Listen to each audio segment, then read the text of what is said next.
In the Forex market, there are 5 major players that form the Forex liquidity chain. These include Forex traders, Forex brokers, prime of prime brokers, prime brokers, and the international banks. When you place a trade as a Forex trader, that trade or order goes to your Forex broker, who sends it to a prime of prime broker or POP, who further sends it to a prime broker, and finally they in turn send it to an international bank or IB. And all of these together form the Forex liquidity chain. There are more than 100 brokers in the Forex market and between 10 to 20 POPs and also 10 to 20 prime brokers. There are between 7 to 10 of the largest IBs or international banks in the world who are on top of the Forex hierarchy chain. These include IBs such as Barclays, Citibank, Credit Suisse, Societe Generale, and so on. If someone wants to become a Forex broker or start their own brokerage company, they need to set up a trading platform for their clients, and there are 2 ways to do this. Either to pay for a white label solution or buy a MetaTrader platform. Let's say you want to buy a MetaTrader platform directly from MetaCodes. You will have to pay $100,000 over a period of 12 months, or you can pay it up front. There's also a $20,000 down payment, and you have to pay a further $1,500 per month for maintenance. So buying a MetaTrader platform can be very expensive, but you can go for a cheaper option, that is a white label solution. Now, a white label solution is using somebody else's platform to put your own name on it. On average, it costs $5,000 down payment and $1,200 monthly fee. These figures are not exact and can change with time, but they provide a range or average figure.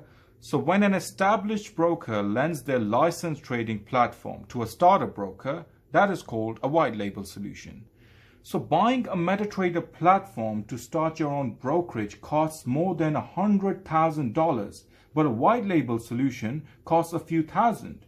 So there are these 2 types of platforms brokers have to pay for while setting up their brokerage company. There are 2 types of trade models that brokers use: straight-through processing or STP and closed-loop dealing desk or CLDD. In a closed-loop dealing desk model, the traders buy and sell to the broker. So the trader's profit is the broker's loss and the trader's loss is the broker's profit. In other words, the broker acts as the house, as in a casino. So the more the clients lose, the more the brokers make. The theory behind this model is that most of the clients lose while trading, so that results in more profits for the brokers. Now let's come to the straight-through processing or STP model. This is a risk-free model used by most of the brokers out there. In this model, the brokers take the customer's trades and send them directly to the liquidity providers or the big banks, and these STP brokers profit from the spreads and commissions they charge to their clients. So these are the 2 types of trade models used by Forex brokers. If someone wants to become a Forex broker, they have to go through incorporation and licensing. In order to operate or target clients in different parts of the world, you have to register with regulators in different jurisdictions. Now, in some countries, it's very expensive to register as a broker, and the regulations are very strict. However, in some other countries, it can be done in a few $1,000s under less strict regulations. If someone wants to register as a broker in the USA, they have to register with the CFTC or Commodity Futures Trading Commission and the NFA or National Futures Association. For Japan, you have to register with the FSA or Financial Services Agency. Now, registering in the USA or Japan can be very complex and expensive. It costs more than $20 million to be registered as a broker, and the regulations are very strict. In the UK, you have to register with the FCA or Financial Conduct Authority, And for Australia, you have to register with the ASIC, or Australian Securities and Investments Commission. In the UK and Australia, the regulations are more flexible and affordable. It costs $100,000 to $1 million to register depending on different conditions. It takes around 3 to 5 months for licensing, which costs approximately $35,000 to $50,000. There are also offshore solutions that are less expensive and have more flexible regulations.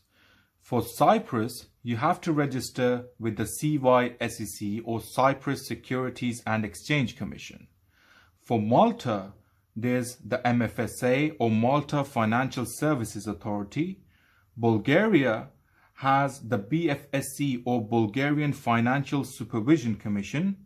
And lastly, for New Zealand, you have to register with the FSP, or Financial Services Provider. Other offshore solutions include Belize and British Virgin Islands that require you to be registered with their FSCs, or Financial Services Commission. And finally, Vanuatu, Seychelles and St. Vincent require registration with their FSAs, or Financial Services Authority.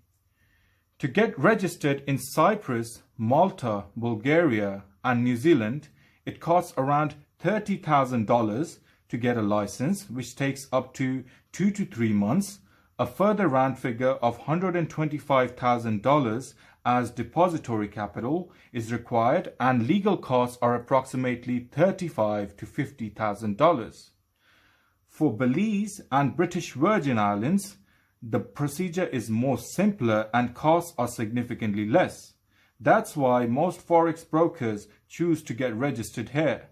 Total cost for registration is around $30,000 and licensing takes between 3 to 4 months. However, incorporation is within a few days. The lowest cost and the easiest procedure is to get registered as a broker in Vanuatu, Seychelles and St. Vincent. Total cost is under $2,000 and you don't even need a forex license. But there is a problem with opening a bank account, as banks do not easily allow account opening for brokerages registered in these jurisdictions. All these figures we've listed out here are average and approximate and can alter with time. They are based on online data and research.